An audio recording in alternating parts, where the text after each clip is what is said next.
Maria e tima, please join me in saying the karakia. Whakataka te hau ki te uru, whakataka ki te tonga, kia mā kina kina te uta, kia mā taratara ki te ai. E hi aki ana te atakura, he teo, he huka, he hauhu, ti hei mauri ora. Tēnā koutou katoa, no mai ki te hui o te Kōrau Mātinitini Social, Cultural and Economic Committee, I tēnei rā. Tēnā whakamohio mai ki au, ki teitahi kai tohutohu manapori rānei, mea ka wehe koe I te hui. Councillors' morning tea will be at 10:30am, should we have not adjourned by then, though I encourage us to be impeccable with our words and get through the business in brief, because we have quite a large day. Apologies. I have, and just a reminder, if you're going to be absent or partially absent next Thursday as well for Kōrau Mātinitini, you have to give your apologies now. So I've received one apologies from Councillor Ben McNulty. Do we have any other apologies?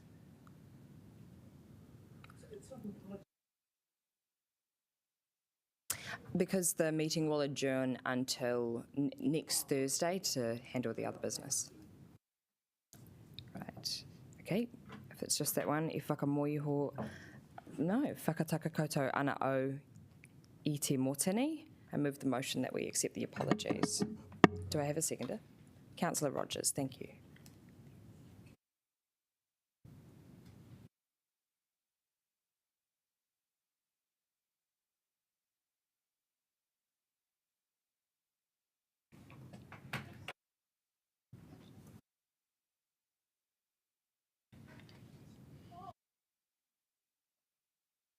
Councillor Randall?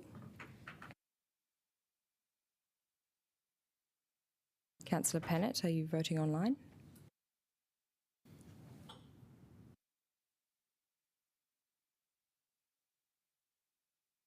Kua mana, that has carried. Colleagues, there are no conflict of interest declarations. E whakataka koutou ana o Aiti Motini. I move the motion that we accept the previous minutes from the 11th of April. Mawai tautoko, do I have a seconder? Councillor Matthews, thank you. E nai nei ka potitia te Motini.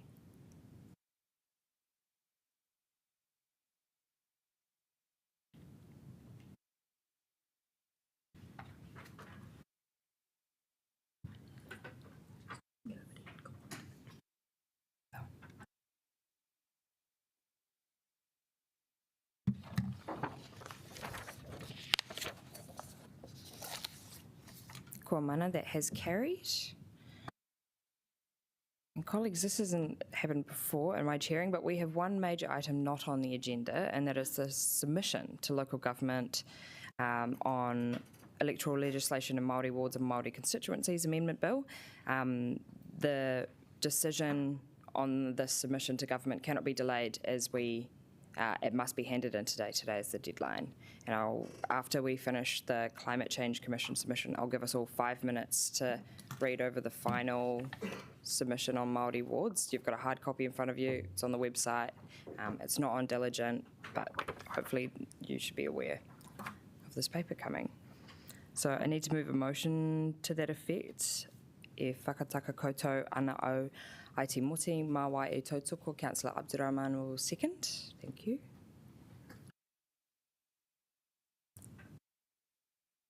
E nai nei ka potitia te motini.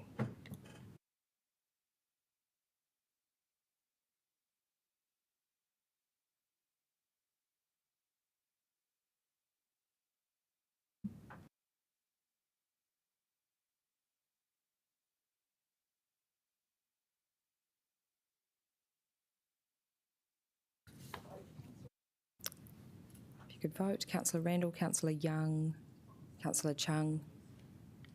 Is this a separate motion? Yes. Okay.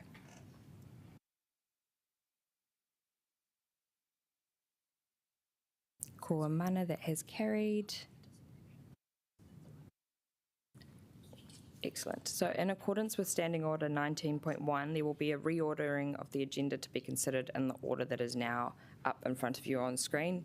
That is to allow for public submitters or public participation to be held on the Thursday so that their whakaaro is relevant to the business that we will be debating. It's just a noting, it doesn't require a motion. Excellent. Submission on the Climate Change Commission for the 2024 consultations. No mai Alison Howard ki te hore te kōrero. Welcome.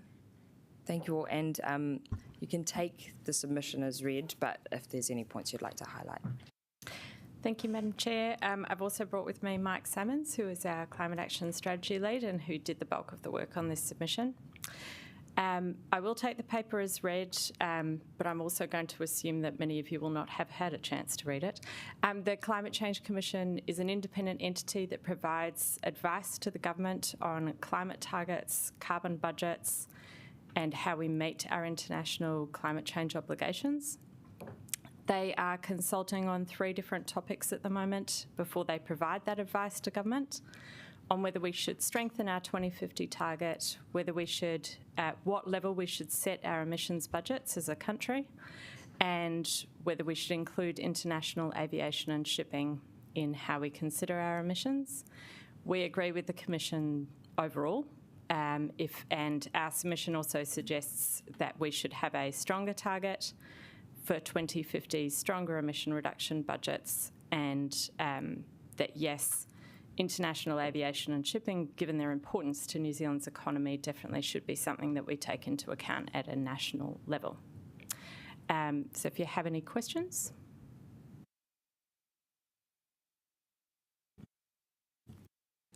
Councillor Brown. Thanks. I mean, I'm certainly in favour of what we're saying. I don't have any gripes at all with any of what you've expressed here. But there's just one question, which is around the issue of carbon sequestration through exotic forestry. I mean, I'm not, to be honest, I don't know what the Climate Change Commission's position on that is at the moment, although I know that Rod Carr has expressed his opposition to it a lot. But I would have thought that we should have also expressed an opinion about pine forest as a sequestration. And so it's, I mean, I personally am very opposed to the way it's included. Councillor, just the question. And I just want to know why we didn't decide to actually go on that issue as well. It would have been tricky to put that into the submission because they weren't really asking a question that had anything to do with forestry specifically. We have previously expressed an opinion, but also we don't have forestry as an economic sector within our city council boundaries, so there are other people who speak quite strongly on that. But we have in the past, yes, said we would prefer in native forests over pine forests. But we are investing quite heavily in native forestation of our outer town belt and also the town belt. So we have got a direct interest in because ultimately if they do want to do sequestration through forestry, and we do want them to do it through native forestry. Councillor Brown, you can make further points in debate. My point is, shouldn't we make that point? The government will be consulting on the second emissions reduction plan soon, and that will be an opportunity for us to have that opinion. And yes, that is an opinion that we hold, but that will be the forum in which we express it. Kia ora, thank you. Councillor Chung. Great, thanks very much for this. Regarding the international aviation and shipping, obviously, these go all over the place. So where does the boundary actually go between? Do we just look at the carbon emissions when the planes actually land or take off, or where does it actually stop? Like, how do we actually calculate this? Common practice is to take half. So if the flight is from Auckland to Singapore, Singapore takes half and we take half. It's kind of common practice. We also, in our submission, recommend aligning to UK and EU practice in terms of how they account for it, because the more international consistency we get, the better off we are. Okay, so can I ask a follow-up? Yes. Yeah. Okay, so what do other countries do? Do they actually include aviation and shipping in their climate change calculations? Yes, both the UK and the EU already do, yes. Okay. But internationally, they're kind of historically been treated separately because they are international, which leaves them it leaves us leaving a whole pile of emissions sitting there where we're not doing much about them. So this is a good move to try and increasingly incorporate them into national targets. Okay. So what are the implications on New Zealand or Wellington on actually doing this? Like, what have we got to offset these? Because is that just adding more, making it more difficult for us to actually reach those targets?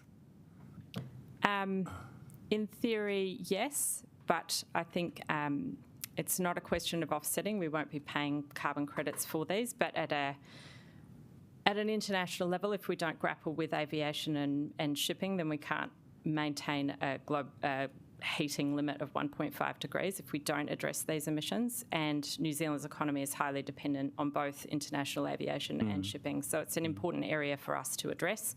If you don't measure it and you don't include it in your targets, then you don't address it. Thank you. Great, thank you. Councillor Pennant. Thank you very much for your excellent submission. I presume you are opposed to the burning of coal? In general, yes. Yeah, as part of our efforts too, because as you know, I have concerns around the way we build things and that we shouldn't be using coal to make steel. So I just wanted to check on that point. Yes, it's not a subject that's come up in this submission, but it may come up in the National Emissions Reduction Plan. Okay, thank you very much.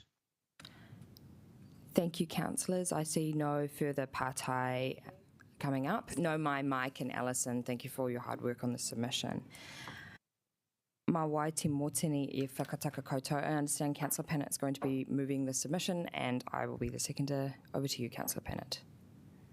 Well, thank you, Councillor O'Neill, for asking me. Officers, I'd just like to give you a strong thanks. It is a compliment to you that you haven't got 20 amendments coming from me today because it is such a strong submission. So thank you very, very much for that. Look, there's nothing really here for me to disagree with. I agree that we should strengthen our 2050 targets. Obviously, the point around not relying on international carbon credits is very, very important. We need to reduce our emissions at the end of the day. That will, of course, be a subject of discussion for tomorrow. And I like how you've also focused on what we need to do for 2030. We moved amendments back in 2019 about really focusing on that.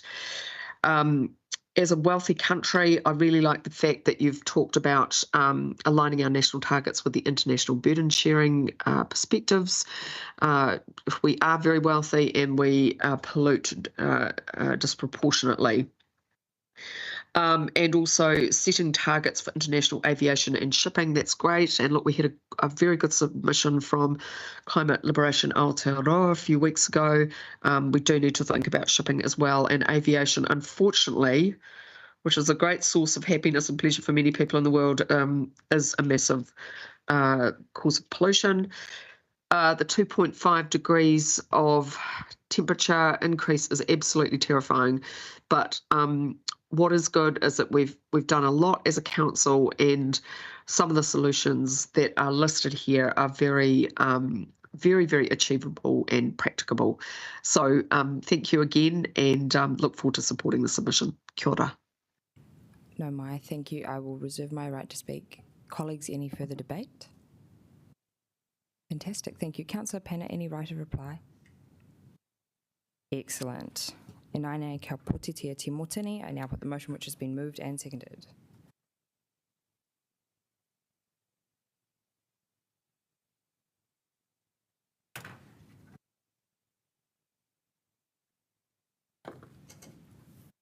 Councillor Chung?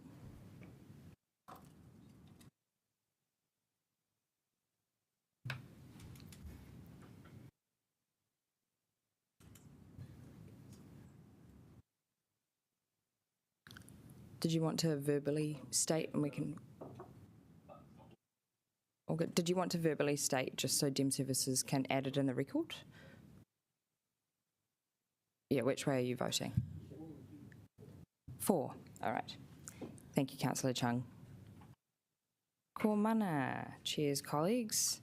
Right, so we are over to the submission on local government electoral legislation in Māori wards and Māori constituencies bill.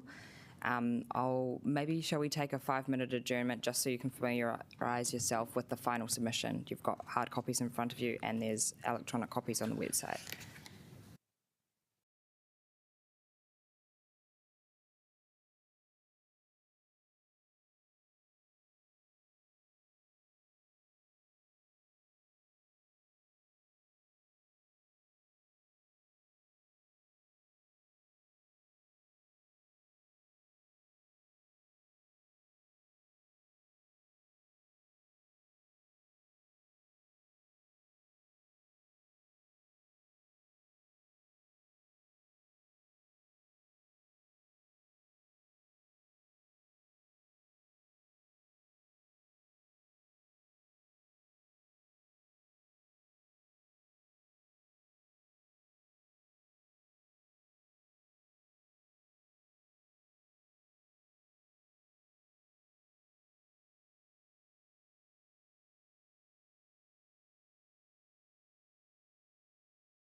Kōrau?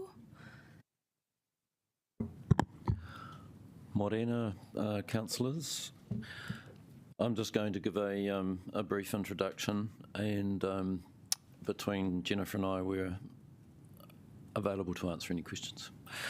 So look, the proposed submission is in response to the bill that was recently introduced, and it gives effect to the coalition government's commitment to reinstating the right to a local referendum on establishing or ongoing use of the Maori wards and Maori constituencies. I just really want to say that, in effect, we've had about a week to work on this, so it's pretty rapid, and the team has been working hard on this at the same time as we've been dealing with the LTP, etc. And with the local government, New Zealand and Taitura networks, we've been in discussion with colleagues across the country, so that we've been able to draw on some of their material as well. But certainly moving at a pace.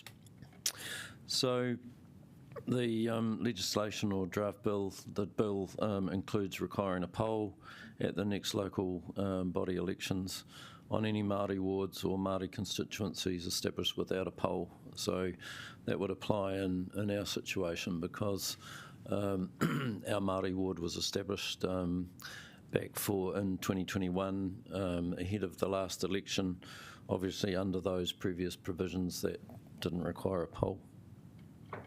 So the position outlined in the submission is the Council does not support the restoration of the Māori ward poll provisions, and I guess there are a number of reasons, but the key points are the provision for a poll creates an inequity compared to other representation decisions.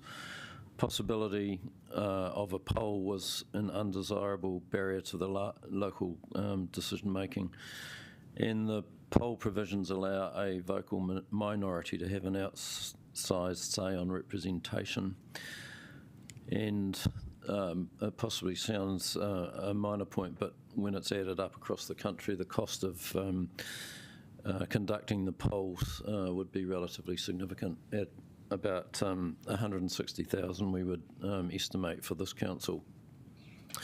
We don't, or the submission does not support the changes requiring a poll in respect of the establishment of Māori wards, and also we're raising concerns, I guess, around the speed in which it would come into effect and the triggering effects of that. One thing we do support is the change in the provisions around the election timing, so providing more time to allow, I guess, the challenges with postal voting. As I mentioned in the opening, basically a 1 week turnaround. It opened on the 24th of May and closes today, so hence the urgency of bringing it here. Those are really the key points. There's a lot more detail in the submission, backed up by, as I say, kind of a consistent approach from other local authorities. But between Jennifer and myself, we're happy to take questions.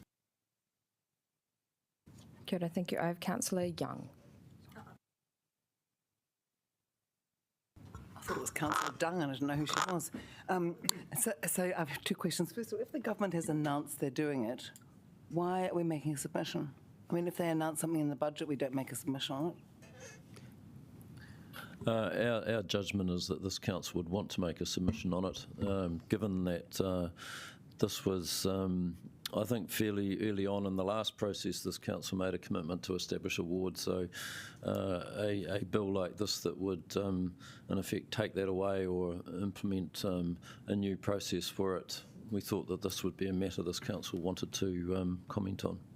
So I've got a second question. Yep. So the other thing, Stephen, so it says that a referendum, I think you said, that would give voice to a vocal minority, but isn't it the reverse of a referendum? The whole point about a referendum is kind of one man, one vote? I think it's more around the 5% trigger, which would give rise to the poll, but Jennifer, you might wish to elaborate. So as you'll be aware, Councillor, everybody is one person, one vote. So that's not up for debate. I'm not sure where that, rhetoric comes from, although I have heard the Prime Minister say the same thing. I haven't, but it's just the point is it's a referendum, so it's not about the loudest voice, it's people having the right to vote. Sure. So the provision is whether or not somebody on the Māori roll chooses to have their vote go towards a Māori ward member or onto a general ward. So that decision is really for those Māori on the Māori roll. The poll provision would be a simple majority of all those in the community deciding for them what their representation would be. So because certainly Māori aren't 50% in this population in this area, that's the opportunity for an outsized impact to come. So the same reason that you never have a poll on a rural ward, because all of those in the city. In a rural area. Yeah, well, but if you think about that, everybody in the city would be able to decide whether or not the small number of people living in a rural area would be able to have their representation via a rural ward. Okay, that's fine. Thank you. Welcome. Councillor Abdirahman. First, it's a shame even we're discussing this when we have a lot of things to discuss. The central government is giving us this. My question is to you, Stephen and Jennifer, why do we have to budget the 116-hour long-term plan if the government hasn't passed the legislation yet? If they do, they have to give us the money. Why we do have to be forced in coughing from our ratepayers? I mean, ultimately, that's a decision for the council, and I think maybe that might be a debating point tomorrow.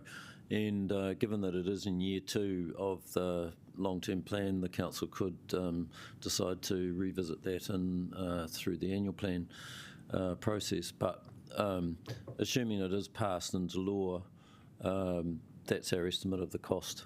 So it will be a cost that council will need to bear should this pass into law. Thank you. So we are not legally required as of now, as of tomorrow when we vote, right? That means we have... So not today. Not today. At the moment, it's still a bill. But the thing is that it is a year 2 cost, so technically you could revisit as part of the annual plan. And about any partai around long-term plan costs we can handle tomorrow. Appreciate it. Councillor Chung. I have a couple of questions, if that's okay. Just on the question about the cost, we're going to, or it's proposed that we actually put the question or the referendum into the voting papers. Yes. So the incremental cost of actually having the referendum is 150,000, is it? It is. So just the external cost. Obviously, there'll be a lot of internal costs from the council, but just to put that into a voting pack, yes, will cost approximately $160,000. So where does the cost come in? Because it's just one more line in the form, isn't it? No? Sure. So if you put in one more, so if you put a piece of paper into an envelope, that costs $50, 50 cents, each, and then if you times that out by the number of voting papers we have to send out, that's over $100,000 just to get the piece of paper in. It will also change. It may change the size of the voting documents. Certainly for other councils, that'll be more of an issue. We already have A3 size voting papers, so it would be more expensive for Wellington if we had to move from an A4 to an A3.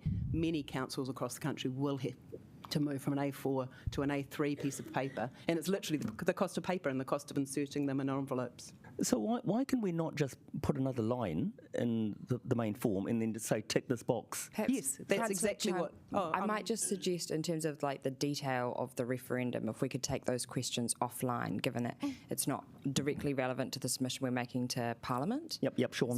I'm just thinking about the cost. Yeah, sure. And it scares me. Another question about the submission time. You mentioned the submission time is 1 week. Was it 1 week on for this? Yes, it opened on the 24th of May and it closes today. 6 days. Okay, so is that normal? Is there normally a period of time? Sorry, Councillor Chung, I'm just going to try and keep it only relevant to the content of the submission and governance processes about central government. We could answer offline if that's all right. Okay, that's good. Thank you. Thank you. Kia ora, colleagues. I see no further partai. Councillor Pannett, my apologies. Lucky last. Thanks. Sorry, I did think it was relevant to ask why they only allowed 6 days, what the justification was, so I will ask the officers offline.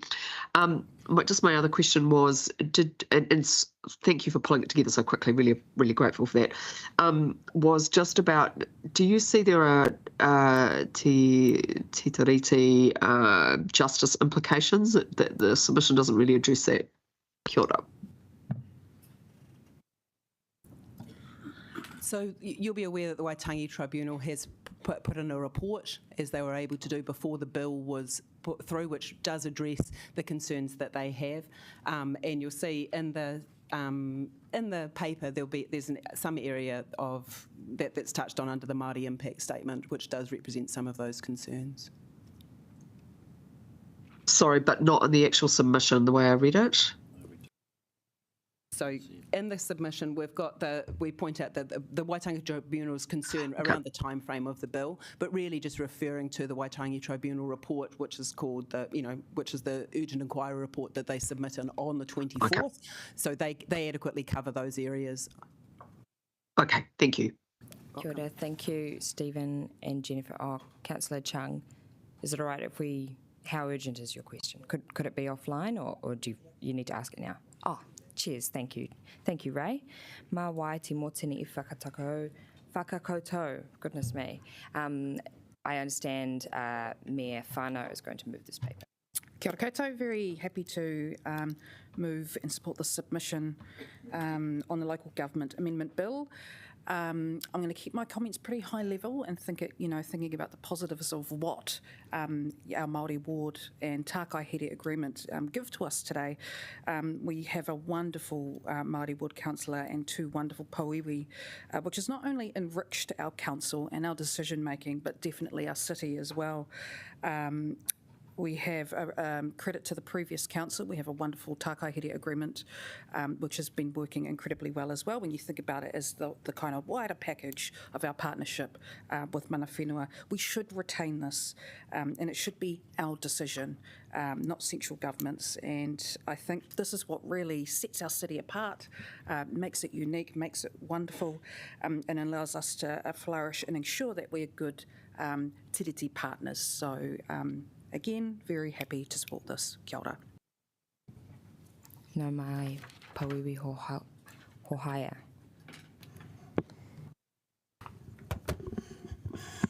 Kia ora tātou. I'm delighted to second this motion. And I just want to say I'm a firm believer in democracy, but I also know that democracy has its limitations. One key limitation stems from democracy's origins in the relatively culturally unified society of the Greek city-state of Athens 2,000 years ago. You see, under democracy, with its principle of majority rule, Indigenous minorities tend to always become marginalised because their combined voice never makes that majority threshold. The result, and this has occurred the world over, is that Indigenous land rights are progressively dismantled and the Indigenous political voice marginalised. This is particularly evident where democracy has been transplanted onto an Indigenous community by the typical process of colonisation. And this was certainly the case in our own nation's history. In fact, ours is a classic story of democracy plus colonisation equaling historical and ongoing injustice, I should say. Here in Aotearoa, within 60 years of the signing of Te Tiriti o Waitangi, approximately 95% of this country's land mass, some 25 million hectares, had been prized out of the hands of Māori ownership, either at the end of a gun or through essentially what could only be described as legislative theft, all in the name of democracy and majority rule. Now, of course, successive governments have sought to right these historical wrongs in recognition of their obligations under Te Tiriti o Waitangi, and they should be commended for doing so. But the fact is that democracy, by its very nature of favouring majority rule, continues to marginalise the voice of the tangata whenua treaty partner. This has long been recognised by our Parliament through the establishment of Māori seats in the House in 1867. And more recently, of course, 35 councils have also recognised the ongoing need to afford Māori a greater voice in local decision-making. a recognition which I would suggest is based on the understanding that we haven't yet truly honoured Article 2 of Te Tiriti o Waitangi, which guarantees tino rangatiratanga to hapua niwi. Yet despite this, the coalition government now wants to abolish Māori seats at the local council table. And this, despite the fact that the 35 local councils, including ours, that voted to establish Māori wards did so of their own accord through their own democratic council process. So to me, this suggests that the government has overreached and is out of step with community sentiment. So I would simply ask them to please respect the democratic autonomy of local councils to make decisions in the best interests of their own communities.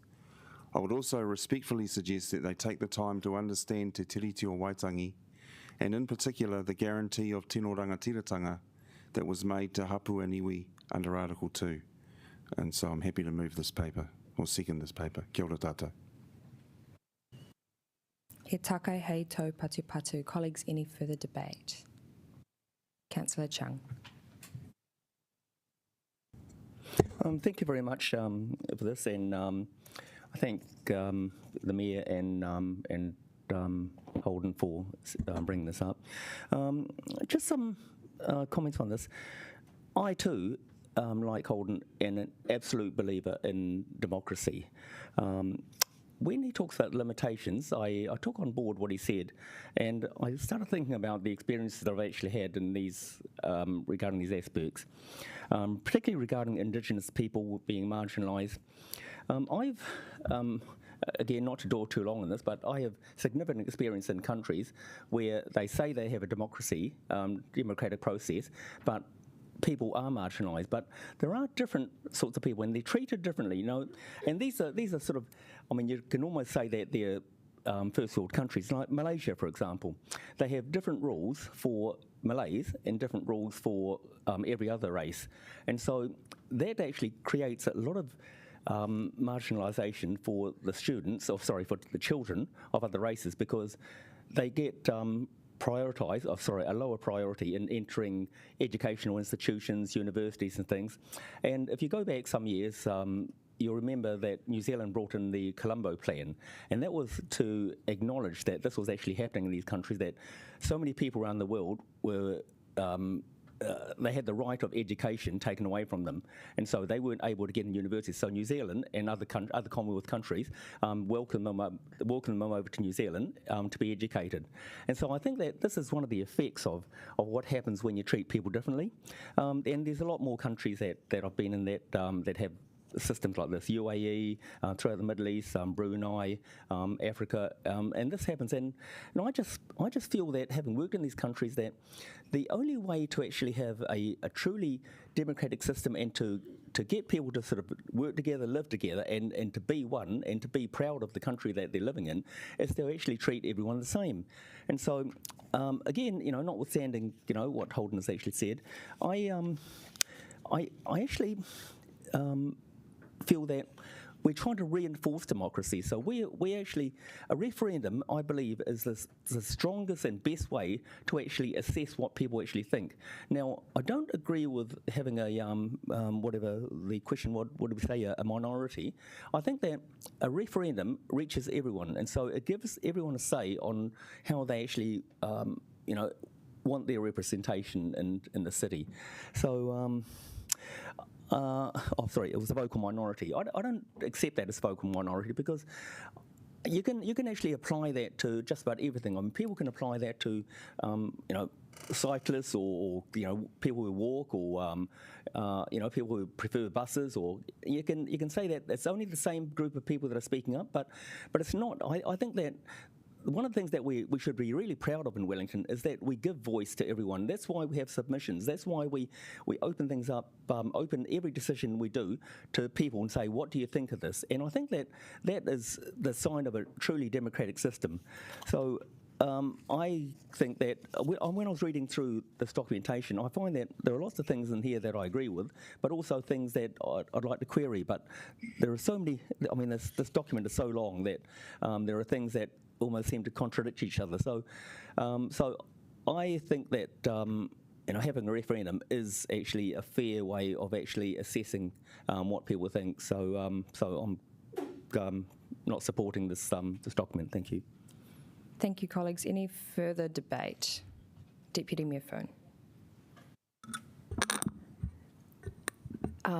Yes. I think, thank you, Mayor Whānau, for your comments, and thank you, Pauiwi Hohaia. That was a good reminder of the centuries and generations of decision making that help us get to where we have got to today. What I did want to acknowledge was the conversations I have witnessed in the local government forum over the last 3 years that have been healthily progressing their will and understanding and involvement to acknowledge that Māori voice is needed around the decision table in local councils. And it has been a really wonderful experience to be part of, to see people from Invercargill to Kaitaia discussing how they can do this, and to share the story that Wellington City Council has among all of those other councils has been very a privilege for me. So I am thankful for the work that has gone into every aspect of where we are today, for acknowledging Jill Day and the mahi she put in last term to get a Māori ward in the first place. And I can remember a conversation we had with Councillor Dini Moiahu from Taranaki, and how devastating over the years the way to try and get a Māori ward had marginalised his community, and it really stuck with me how, how disabling and non-beneficial to Māori doing this kind of thing is. So, yeah, thank you, and keen to support the submission. Councillor Abdirahman. Kia ora whānau. As I said before, we have so much things to discuss in this council, in this country, and it's very sad. Culture war is coming, and this national government chose to do that. I'm not going to speak for Maori people. They know how to do for themselves, how to fight it, how to get their right, and they have done it for the last 150 years. But I want to touch a little bit legacy of colonization, how it's played out, even when you are a majority in your own land, in your own country. Not even directly, sometimes indirectly. A good example will be a Rwanda genocide, as you all know. The Hutu and the Tutsis, the minority Tutsi at the time, was just empowered by the colonial power of the West, saying that you look like a little bit better than us, so you should be ruling among all the other majorities. And when it comes to my own country, Ethiopia, my tribe, Oromos, we were not allowed to name our children with our own cultural background. We were not allowed to have road names. We were not allowed to have university access. We were not allowed to have our own language to be taught. And that was used indirectly.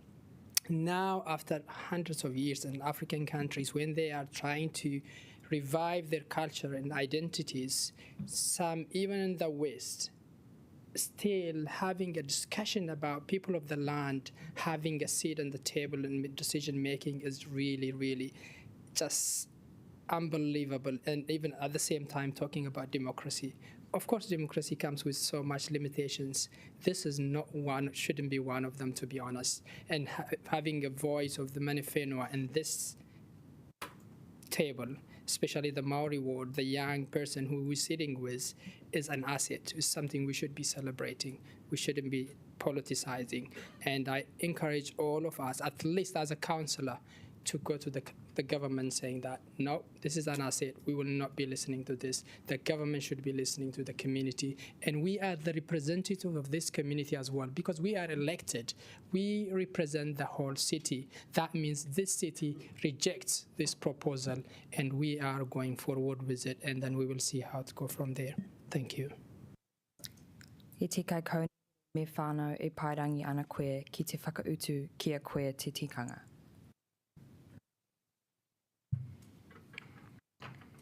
I nainei ka potitia te motene. I now put the motion which has been moved and seconded.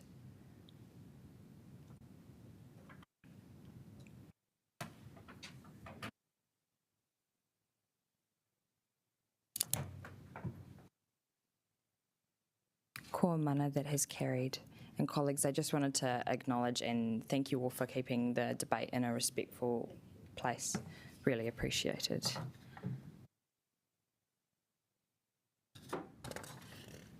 As previously discussed, we will be adjourning this meeting until 9:40 a.m. until Thursday next week, the 6th of June. And because this is over an hour break, we will need to vote to adjourn, similar to the long-term plan hearings. We know this process. Mā wai te whakahoinga I tautoko. I'll move the motion. Do I have a seconder? Deputy Mayor Phone. Kia ora.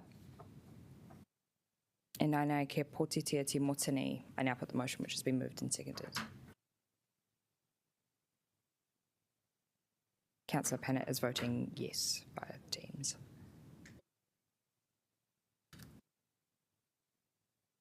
Ko mana, that has carried. Kia ora, colleagues. Thank you for your time today. We'll see you shortly.